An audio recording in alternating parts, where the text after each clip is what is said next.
1 থেকে 49 পর্যন্ত সংখ্যার গড় কত? যখনই গড় নির্ণয়ের কথা বলবে তখন প্রথম সংখ্যা প্লাস পরের সংখ্যা যোগ করতে হবে, তারপর 2 দ্বারা ভাগ করতে হবে। তাহলে 1 আর 49 যোগ করলে 50 ডিভাইডেড বাই 2, তাহলে 25 হবে।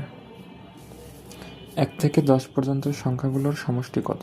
যখনই সমষ্টি, যোগফল এই কথাগুলো বলা থাকবে তখন প্রথম সংখ্যা তারপরের সংখ্যা যোগ হবে ডিভাইড বাই 2।